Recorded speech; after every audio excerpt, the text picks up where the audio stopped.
El tema de la extensión de cuarentena, no solamente hay que estar viendo la curva desde lo sanitario, sino también todas las consecuencias económicas que esto genera, que indudablemente están. Todos somos conscientes de que hay una consecuencia económica, pero obviamente que los análisis van cambiando a cada uno de los anuncios. Sí, porque además esa posible reactivación económica se va alejando cada vez más y se complejiza cada vez más. Bueno, de ese tema vamos a hablar, vamos a darle la bienvenida a Pablo Salvador, que es doctor en Economía desde Mendoza. Lo saludamos a Pablo. ¿Cómo estás? Buenos días. ¿Qué tal? Buen día, ¿cómo les va? Muy bien. Muy bien, Pablo, aquí estamos. Muchas gracias por atender a Telediario Federal. Decíamos, aquí estamos preocupados mirando el horizonte de la economía, que ahora con la confirmación de una cuarentena, con algunas variantes, cuarentena al fin hasta el 10 de mayo. Sí, es como decían ustedes, ¿no? Ya veníamos mal y esto, digamos, termina de golpear la economía. Realmente, cuando uno analiza un poco los indicadores de enero y febrero, antes de la cuarentena, ya venían mal, venía la inflación sí venía desacelerando, pero por ejemplo, ya lo que es el gasto, ¿no? del gobierno nacional superaba al crecimiento de los ingresos, de los recursos. La actividad económica venía bajando y lamentablemente cuando veamos los indicadores de marzo y sobre todo los de abril, ¿no? Porque marzo recordamos que la cuarentena fue medio mes nada más y abril ya va a ser todo el mes completo, con lo cual la economía va a terminar muy golpeada con esto. Claro, porque el caso de Argentina es como un caso también muy especial, porque el mundo está complicado en cuanto a la economía, pero como vos lo decís, Argentina ya venía con años muy, muy difíciles. O sea que ya nos estaba costando remontar, estábamos intentando, y ahora con esto es como una bajante muy brusca, muy grande. Uno le pregunta cómo van a salir. El gobierno lamentablemente no tiene muchas herramientas para poder hacer frente a esto. La única herramienta que tiene hoy por hoy es pedirle dinero prestado al Banco Central, que es lo que está haciendo el Banco Central, porque recordemos que hoy endeudarnos no podemos porque justo estamos en medio de una negociación. A nivel interno no hay ahorro para que el gobierno pueda endeudarse, digamos, con el interior, ¿no? con la economía doméstica. Subir más los impuestos sería una locura, sobre todo para el sector productivo, lo que son las pymes, que ya están muy golpeadas. Por lo tanto, el gobierno apela a lo que están apelando la mayoría de los gobiernos, la mayoría de los países. La diferencia es que cuando Estados Unidos emite o la Reserva Federal compra bonos, todos quieren esos dólares. Si el Banco Central Europeo lo hace, todos quieren euros, aquí nadie quiere pesos. Y ese es el problema, ¿no? Que lamentablemente vamos a terminar con una aceleración de la inflación. Pablo, y esta extensión de cuarentena, a ver, ya veníamos con una economía golpeada, como vos lo decías, con los números, los indicadores, antes del coronavirus. Cuando se extiende la cuarentena, ¿esto significa, por ejemplo, que hasta el 10 de mayo nos va a costar más o ya estamos en un nivel en donde si se extiende hasta el 10 de mayo nos va a costar, si se extiende hasta el 20 de mayo nos va a costar lo mismo, o cada día que pasa nos va a costar un poco más? Yo diría esto último, ¿no? Cada día que pase yo creo que es peor porque es más difícil luego remontar, ¿no? Supongamos una pyme ahí en Córdoba, acá en Mendoza o en Neuquén, una pyme que cierra, después va a ser muy difícil que esa pyme se recupere, ¿no? Que reabra. Por lo tanto, cada día que pasa es un día menos de trabajo, un día menos de ingresos y un día que no le puede pagar el salario a esos trabajadores, ¿no? Y esa familia, digamos, si el gobierno no sale a asistirlos rápidamente, no tienen ingresos. Entonces, cada día que pasa es una complicación. Aquí yo creo que el gobierno debería empezar a liberar de a poco, digamos, ¿no? Yo diría lento, sin prisa, pero sin pausa, ¿no? Algunos sectores como para empezar a reactivar de a poco la economía, sobre todo teniendo en cuenta los test, ¿no? Hacer test masivos para estar tranquilos de que si se abre una actividad o una región, no va a haber, digamos, una complicación como en España, por ejemplo. Claro, ya se habla de una caída, los especialistas hablan de una caída del PBI mayor al 7% hasta cercano al 9%, y eso realmente es un dato que asusta. Mirá, yo no me aventuraría a hacer pronósticos porque es muy difícil saber cuánto, que va a caer la economía, eso no hay duda, que va a acelerarse la inflación, no hay duda, que va a aumentar la pobreza, el desempleo, eso no hay duda.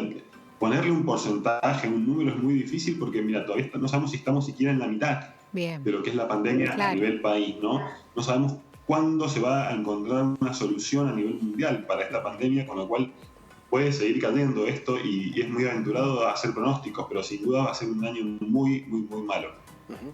Y cada fábrica que se cierra, cada pyme, cada lugar, cada situación que nos toca vivir, cada empleo que se pierde, ¿Hay una estimación, digo, con respecto a experiencias en otros lugares, experiencias nuestras, argentinas, pero de otros tiempos?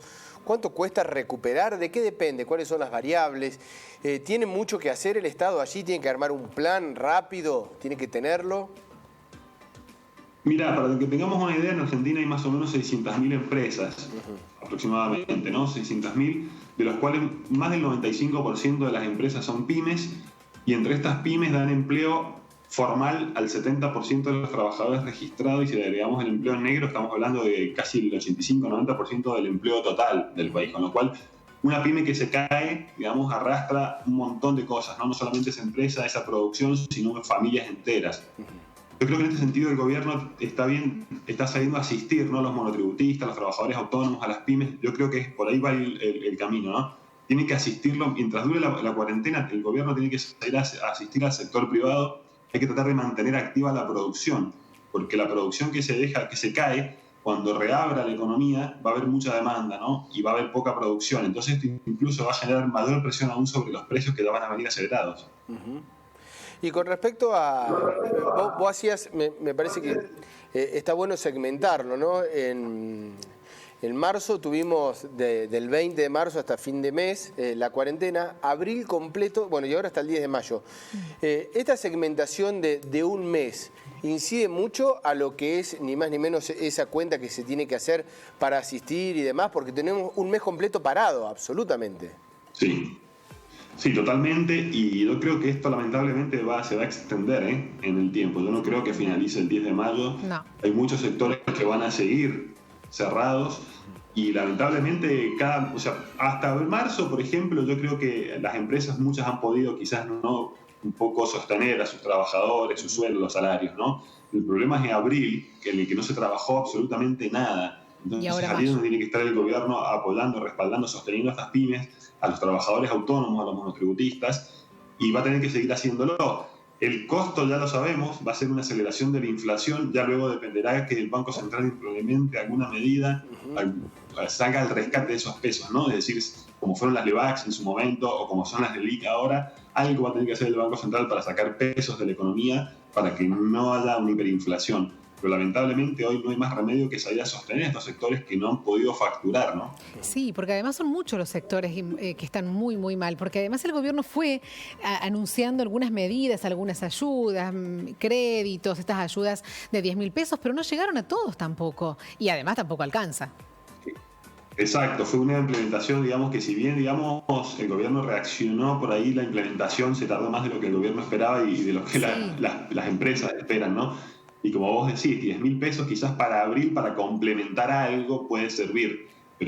Para marzo, pero ya para abril 10.000 pesos no va a servir. No. De hecho, hoy ya se aprobó el tema de los monotributistas, ya pueden acceder a este crédito de hasta 150.000 pesos, ¿no? Entonces, bueno, esas son tipos de ayudas que son las que hay que implementar, y lo que sí o sí tiene que tener el gobierno urgente, que nunca lo presentó, fue un plan económico. Claro. Porque tiene que generar credibilidad urgente. Y bueno, a partir del primer día que se abra la economía, los pasos que vamos a seguir van a ser estos y estos, y el camino va a ser este. Entonces, es fundamental que anuncie un plan económico. Luego, obviamente, va a cambiar, ¿no?, con el transcurso de la pandemia, pero por lo menos que genere credibilidad y que genere confianza. ¿Pero te parece que en medio de todo esto el gobierno podrá presentar un plan económico?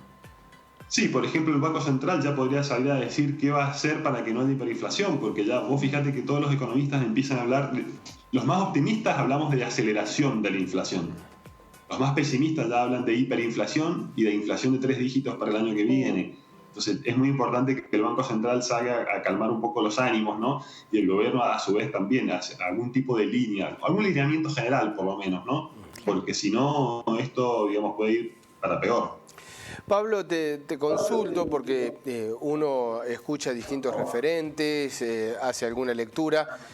¿Hay alguna posición dentro de lo que es la profesión, los economistas, que son muy críticos al tema de dar los créditos? Porque dicen, las empresas sin poder facturar no te van a poder devolver. Las empresas cuando vuelvan no van a poder tener el pago con lo justo, tapar algunos servicios, los impuestos, pero encima van a tener que devolver el crédito. Sí, por más que sea tasa cero. Claro, ¿cómo es esta situación, digamos, de ese endeudamiento que no están facturando y encima lo están endeudando? Digo, alguna de las posturas, ¿no?, que hay. Mira, acá siempre hay que elegir lamentablemente entre dos males. ¿Es eso o que la pyme cierre? Claro. ¿No? Que aumente el desempleo, los índices de indigencia y de pobreza con conflictos luego sociales. Entonces vos tenés que elegir entre esos dos males. Es decir, bueno, vas a tener que arriesgarte, sostener a la empresa y por eso tratar de hacer algún lineamiento, Banco Central o gobierno, para decir, bueno, ¿cómo vamos a hacer para salir? ¿No? Por eso ese dinero con el que tiene que sostener el gobierno las pymes es para pagar sueldos, pero tratar de mantener en algunos casos la producción, lo que hacíamos hace un momento, ¿no? Claro. Es decir, que la empresa que pueda que siga produciendo, porque si se para la producción a cero, va a ser muy difícil luego reiniciarla. Está claro.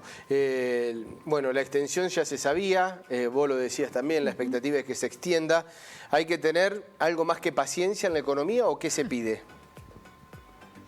Sí, lamentablemente no queda otra que esperar, ¿no? Estos anuncios y ver de ir flexibilizando. Y cuando yo decía un poco de que el gobierno debería nombrar algunos o establecer algunos lineamientos, por ejemplo, el tema del Mercosur, ese no es un lineamiento. Eso va en contra, más o menos de lo que vengo yo pregonando, ¿no? Decir que vas a cerrar la negociación con el Mercosur, por ejemplo, juega en contra, ¿no? Entonces, en ese caso, el gobierno debería decir, no, vamos a apoyar al Mercosur. ¿Por qué? Porque muchas pymes exportan al Mercosur. Entonces, ese tipo de lineamientos, ¿no? No un plan quizás tan detallado.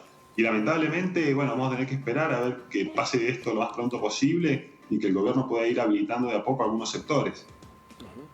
Eso es fundamental, parece, ¿no? La flexibilización, ir abriendo el grifo, como se dice habitualmente, de la producción para que sea paulatino, al menos, ese regreso a la economía y que cueste un poquito menos, aunque sea, Pablo, la reactivación que esperemos que llegue pronto. Esperemos que así sea. Muchísimas gracias por el contacto, Pablo. Ha sido un gusto, que tengan una buena jornada. Hasta luego, muy claro como siempre. Pablo Salvador, doctor en Economía desde la provincia de Mendoza, bueno, para estar explicando un poco, comentándonos cómo se vive desde el aspecto económico esta extensión de la cuarentena hasta el 10 de mayo, pero con la expectativa de que todavía falta bastante por recorrer.